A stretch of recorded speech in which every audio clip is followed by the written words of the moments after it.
everyone. Thanks for staying.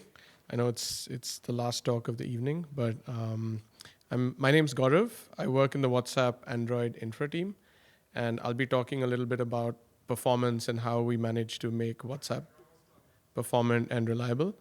And after that, Roosbay will come and talk about one specific case study that has helped our app. How many of you use WhatsApp? Can we do a show of hands? Okay, awesome. So I don't need to explain what it is. So this is WhatsApp's mission. Right? We want to connect the world with simple, reliable, and private messaging, communication. We started off as a messaging app, and then we added calling and a few other features. So a lot of why WhatsApp is fast and reliable comes from the values. And so I'm going to go over the WhatsApp values. So we have 4 values: focus, simplicity, quality, and privacy. Today I'm going to talk mostly about simplicity and quality. Let's dive into simplicity. So we have certain design principles we follow. One important one is that we want to prioritize our users over our developer experience. In Miguel's words, who's sitting in the back, we're willing to take punches as developers. We want our users to have the best experience possible, right? And you'll see that we do things in slightly unconventional ways. Like there's a lot of apps using a bunch of frameworks, interesting patterns. So I used to work at Facebook for 5 years before I joined WhatsApp, and Facebook builds a lot of interesting technology. But WhatsApp has actually tried to use conventional patterns, standard tools, so Android Studio, Gradle, and in many cases, very crude ways of solving problems because those ways are very effective, right? So we've looked at dependency injection frameworks, but we actually found that a manual DI framework implementation actually works better and performs fairly well. In some cases, we'll do raw SQL instead of ORM or multiple layers because we see that it performs better. And as we try to use fewer libraries unless the libraries are adding significant value. So going into our stack, it's a very vanilla Android stack. So activities, fragments, views, just the regular stuff. We don't have a UI framework like React Native. We use the standard Android async tasks to do async work. We use the standard HTTP implementation. We use the SQLite APIs that Android provides, and as I mentioned, like sometimes raw SQL. It's compiled against Java 8, and so we don't use a lot of these other frameworks that some apps do. There are some frameworks that we do use, and I'm just going to go over them, right? So we use ExoPlayer for videos, Protobuf for data serialization. Our encryption protocol is the Signal implementation, which comes from the Signal Foundation, and their library is libsignal, which is open source. We use Fresco for image rendering. Profilo and Stetho are performance and debugging tools. We use ProGuard and Redux as sort of post-compile optimization steps. And so just going back to we want to keep the app simple. We want fewer layers of implementation, makes it easier to reason about things. And we've stuck to vanilla Android. That also gives us benefits as the OS knows how to optimize things. The second value I'm going to talk about is quality. And for us, quality means a few things, right? It means making the app performant. It means making the app reliable. It should do what you expect it to do. It shouldn't crash. Making it efficient, so it shouldn't use too much data. It shouldn't use it's okay to use memory, but it shouldn't use memory to the detriment of performance or other apps. And we also want WhatsApp to be fairly consistent. So people around you, if you all have the same app version, you should kind of get the same experience. So what did it take to get there? Right? So we make it work on low-end devices, and a lot of people at WhatsApp use lower-end or older phones. And when we build product, we test on those phones, and we want to make sure that the UI works on small screens. We monitor crashes and ANRs, application not responding events, very closely. And we don't launch releases until we fix those ANRs, right? So someone from our team is watching them. the engineers get notified, and we will go out and fix them. And we'll prioritize bug fixing over features. So we'll hold back features. It's very rare that a developer will say, hey, I can't fix this high firing crash because I have a new feature, because that's just not part of our culture. We believe features should work, and we'll spend a lot of time getting features to work to the point that it's almost delightful, right? So the stickers feature, I think it took about a year from when it was first implemented till when we launched it, because we just spent many cycles iterating it, making sure stickers work when you have two stickers next to each other, trying to figure out whether they should have rounded edges, trying to figure out like, should we have transparent stickers? So there was a lot of thought and detail in building that feature. And we'll slow down development. So like, I will talk a little bit about app size, and we have turned down features and asked feature developers to optimize their code and not increase the APK size, and those features have had to wait. Another thing I want to talk about is A/B testing in production. So I've worked at Facebook where we do a lot of A/B testing, and there's a lot of value in the insights we get. WhatsApp has chosen a slightly different path where it's more limited in the A/B testing. And like I said, we don't want people getting different experiences. It also has the side effect that most people are going through the same code paths, so that code path is well tested, right? And when we're doing optimizations, most people are going through that same code path. So you're optimizing these very frequently hit code paths as opposed to 60,000 versions of the same path. And we also make certain design choices that have helped lead to quality, and I'm going to go into those. By the way, I can take questions in the middle if you'd like, so feel free to raise your hand and ask questions. So I'm going to talk about some of those design choices. Size matters, and we have chosen to keep WhatsApp a single DEX app. What that means is all of your Java code compiles into, so Android apps have these binaries called DEXs, and we've made sure that our app stays within a single binary. And what that means is that we have to limit the app to 64,000 methods. We've also done a lot of work to keep the app size small. A lot of our users are in markets like India, Brazil, Indonesia, a lot of countries outside North America. And they have different phones, they have different internet connections. So keeping the app small is really valuable to them. So single DEX is a really interesting constraint because in addition to keeping the app small, it means that there's less code that executes. So when you start the app, it just has to load up one DEX. There's a limit to how many pages have to get loaded into memory, how many pages have to get read from disk, and how many initializers or static initializers get called. So just by doing this, we're making the app faster, right? It also makes it easier to reason about code. So less code in the app means that developers can actually understand what's going on. And when we have issues, it's much easier to debug them. It's also harder for bugs to creep in, right? Just having tighter and better understood code. And it forces us to be judicious about frameworks. So this sort of goes back to why we don't add a lot of frameworks. One reason is the complexity and black boxes, but the other part is this. Each framework means there's more code, more APK size, more method count. And yeah, it forces code cleanup. Developers are incentivized to do that, right? So this constraint has led to a bunch of performance and reliability benefits. So another choice we've made is around the architecture, right? So a typical app follows a server-based architecture. So all of your data, your images and your database sits on a server, and these clients connect to a server. They might pull down some of that data. Often these clients can get thrown away. You can uninstall, reinstall the app, and they'll just pull what they need from a server. And so Facebook, Messenger, Instagram, and most popular apps out there follow a server-centric architecture. So WhatsApp does something different. It spins this around and says, we want all of your data to be on your device. It's a client-centric architecture.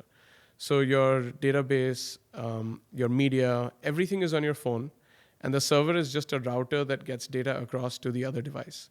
Once your messages or media reach the other person, it gets deleted from the server. What this means to us is that we have to be way more careful about bugs. We have to be way more careful about data loss, which is, again, goes back to why we would never ship anything that knowingly crashes, right? If we know that there's code that's been written that's crashy, that can lead to data loss, we just can't afford to do that, right? So again, a design choice that forces certain a reliability bar. Another design choice is our app is written in a way where we block on the database, not on the network. So our UI writes to the DB, reads from the DB. When you send a message, it just writes to the DB, and asynchronously, there's another thread that's going to pull that message out, send it over the network. That's when you'll see you'll see maybe one or two checkboxes. Once it gets a response, that's when it'll notify the UI, and the UI will update itself. But it has this really nice side effect that the app just works when you're offline, right? I've been in a flight, and I've basically scrolled through WhatsApp for an hour looking at messages and media because it's all local in the database, right? I'm not blocked on the network. It also has this other nice property that when you're using the app, it looks like it's fast because you're sending messages and you're just waiting for the DB. You're never waiting for the network to come back. It also helps us with testing our UI and business logic because we just have to simulate different databases, right? And so sticking whatever we want in the DB gives us the ability to test all sorts of UI scenarios. But it has the downside that the DB can become the bottleneck, right? And hence we've done a lot of work on optimizing SQL in our app. Again, goes back to what I said about sometimes writing raw SQL. We've done a lot of work to measure when our SQL queries are taking a long time. Different phones have different versions of SQLite, and obviously different types of devices, different disks. So this has put more load on us in terms of optimizing how we're using SQL. So I've given you sort of an overview of some of the things we've done that have led to performance and reliability. I also want to call out that when there's a lot of value in a framework, we will use it, right? And I listed some of the frameworks we've used. When there's a lot of value in a framework, we'll build it, right? And so Roosbay is going to talk about string packs, which is one framework we built because the way it was done by Android just didn't work for us, and we reaped tremendous benefits. So with that, Roosbay.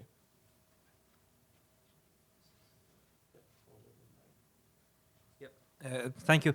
So I'm Roosbeh Purnader. I work at WhatsApp as an internationalization engineer for about 2 years now.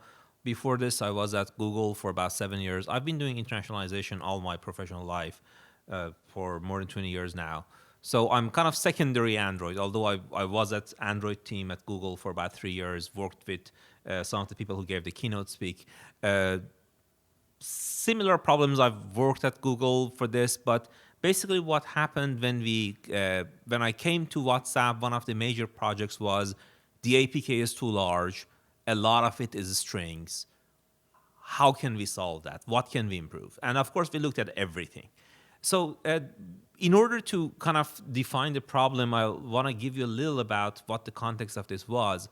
We distribute our APK in kind of a slightly different way than others maybe. Of course, Google Play Store is there where everybody can download things and we know all the benefits there. But we also provide our APK on the website. It's a single APK for all the architectures and all the languages. And the idea is you get this, you may not have good internet connection, you may not have some situation, you want to install it somehow on your device, you should be able to. And practically in developing countries, in India, I assume Indonesia, I know clearly in Iran, there are people who don't know necessarily how to install something on their phone. They go to shops, they ask, okay, I want WhatsApp on this thing. And the shop itself may also have not necessarily a very good connection. They may just, they have an APK of WhatsApp, they would just, with ADB or something, they're just gonna install it on the phone for the people. So this kind of offline distribution may also mean there's gonna be a wide variety of APKs out there.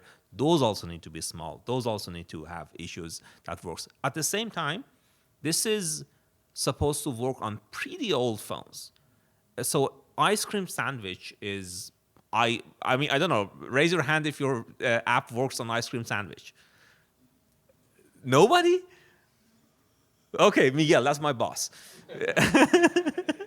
So, so Handsome man in the red shirt. yes, sir.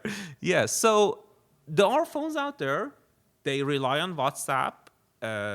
We don't want to lose those people, and there's nothing that is kind of really stopping us to serve those users. So we continue to serve them. And as Gaurav kind of hinted to, this is actually has helped us be very efficient on high-end devices. By working on low-end devices, we've made sure that it works well. But this is the context I was kind of working with. Again, on top of this, we support 58 languages. All of them are in the APK. This is, if you've played a little more with Android, that you know, especially in the later versions, you can choose the country. So maybe in Austria, they do months differently than Germany. Maybe in Colombia, they do numbers differently than in Mexico. So we also have information, for example, for formatting or some information for all these locales. This is the number of different locales we actually have information in the app to support. So there are some internationalization strings there for all of these things. And that kind of exists mostly because we needed to support the old Android versions. So if you're working on ice cream sandwich and you want to, I don't know, support some kind of currency display, the currency may not have even existed at that time. The new currencies that countries continue to introduce new currencies, devalue the old currencies, drop some zeros, all that stuff. We need to have latest information about currencies, emoji, whatever. And that's also all the information about that we need to carry basically in our app in order to work. That added to this kind of number of strings that we need to support. We extract most of that information from CLDR, which is a project at the Unicode Consortium, the Common Local Data Repository. That project drives what's in Android itself. That drives what's these days in iOS, what's in Windows. Almost every major player in the industry that has a library formatting dates, formatting numbers, parsing those kind of things, uses this data. Again, usually the older version exists on your phone. We carry the latest where we can. It's a relatively feature-rich app. So now it has more than 3,500 strings. Some of them are limited to some languages. We have features limited to countries, stuff like that. So it's not a fully 58 by 3,500 matrix. Some strings in there are empty. And we also have a language switcher.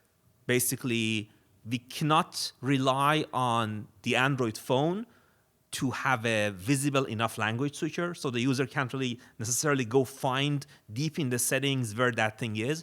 And if you may know that some phones actually remove some of the languages. So my work Samsung phone, I think it's a Galaxy 8. When I go to settings, it just gives me like 8 languages to choose from.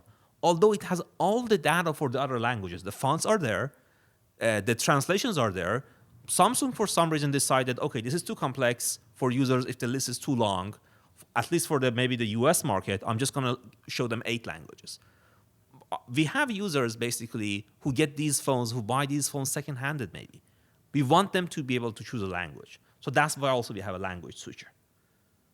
So, and it works offline, as Gaurav was just saying. Almost everything works offline. It's a very rich client, so everything is kind of there. So in this context, we had a very large APK, and we need to reduce it. And then Android, with its kind of default string formatting, was really in the way. To be honest, they have a problem that's very hard to solve. I mean, if you're familiar inside the APK, there's this file resources.arsc where it holds all your strings and diamonds and whatever. And this needs to be backward compatible. You can't really say, oh, I have a new idea, I'm going to optimize this. It's not going to work on ice cream sandwich because you cannot change the reader of the APK anymore. The ice cream sandwich still needs to load your APK, do everything you need. So if I'm at Google and I have this fancy idea about how to reduce APK sizes a lot, I can't because the format is kind of fixed because the readers are fixed. It also supports other things that bloat it a little. Numbers are an example of that. If you look at the format itself, it's a kind of a large matrix, and their empty cells are not very good for it. If you increase the number of strings, the inefficiency kind of increases. Google has tried improving this situation. AAPT2 improves some of it, but basically if your min SDK is 26 or more, only that kicks in. Basically, the reader on API 26 has a second mode that can read this kind of newer ARST format. We can't, of course, use that because we work on all devices. The app bundles, I guess everybody here has heard about it. Everybody knows what's an app bundle? Not many people then, I guess. Okay, yeah. If you don't know what that is, I think at the Google I/O they talked about it. But it's basically a way in Android Studio you can say this is an app bundle. It builds other things that it uploads to Google Play, and then Google Play delivers those and kind of either builds an APK on Google's side and delivers the mixed APK, or potentially even split APKs are served to the client, to the device that basically can manage on newer devices that know how to manage split APKs.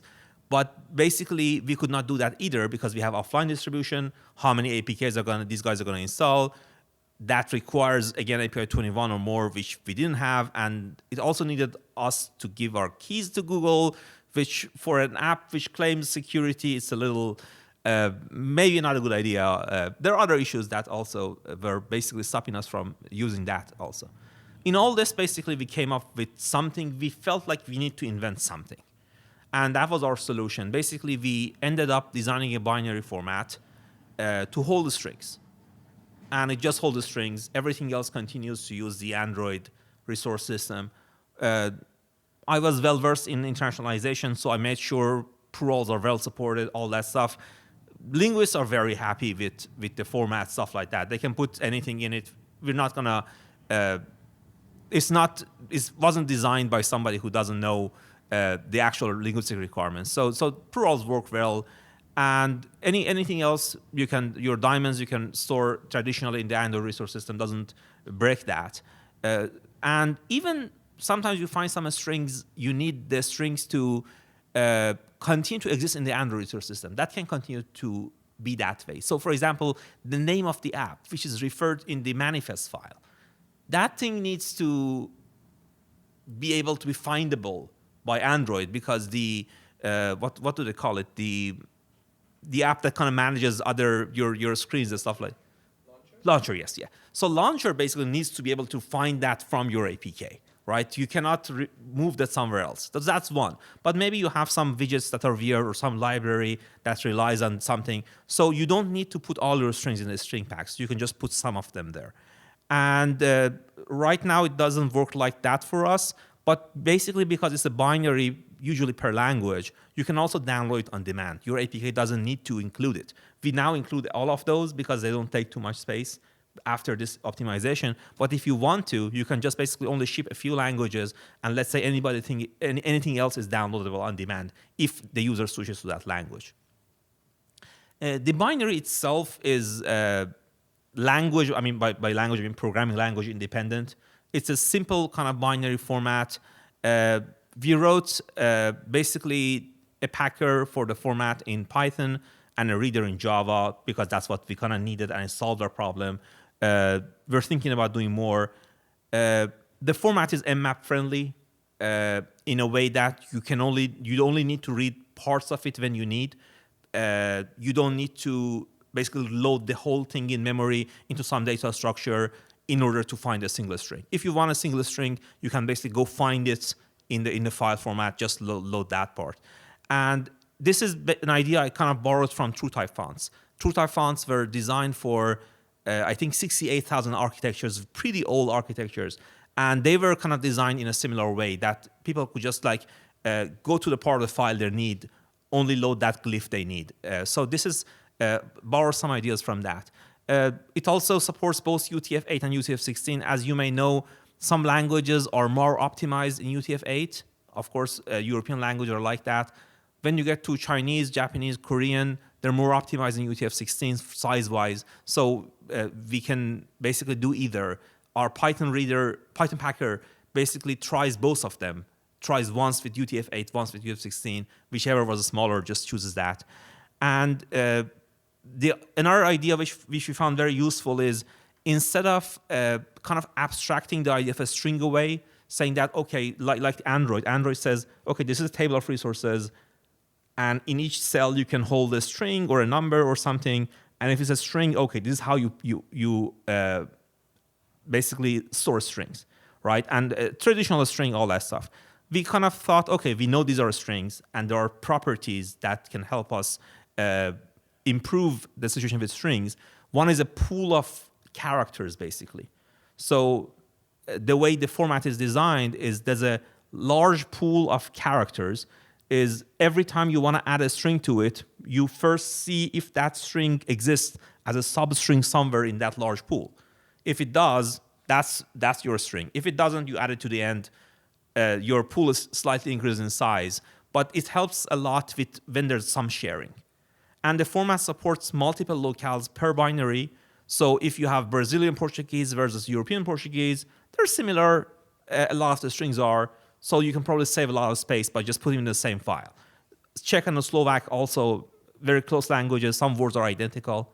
You can just basically say, okay, pull these together to try to save some space. The format itself, I kind of refer to it a little.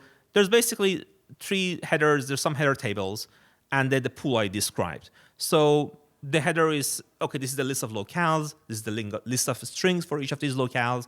And then for each of them, there's some pointer. It says this string starts here in the pool, and this is its length. So it's a very simple format. And as you can already see how it's mappable. Let's say you want a language, and you have an ID. You want to find a string. You search in the first header, you find where that language lives, the strings for that language live. You find that table, you find that ID, and then you just go seek basically that's exact string in the file that you want. So it's very good for that reason. And as I said, the string pool could be any format. Right now, we support UTF-8 or 16. If you find some magic format that saves extra for your language, sure, use that, and then your reader can do that. The packer basically minimizes this by avoiding repetitions. There are some very simple ideas, basically, is, as I said, I first try to find the string in the pool before I add it. But we can probably improve it by like trying to put the larger strings first. We haven't tried all the simple ideas yet, and it saved us already a lot. But the thing about that pool of characters, kind of that pool of strings I told you about, is it's very compressible. Even if I had just added a 0, for example, at the end of each string, as opposed to doing this way, all those zeros would kind of put some hiccups in the way of compressors. Or let's say I stored the length at the beginning of the string, like Pascal does or something. That number, which is of kind of a different nature, would not compress as well, for example. So some of these choices have really helped us compress the data pretty well.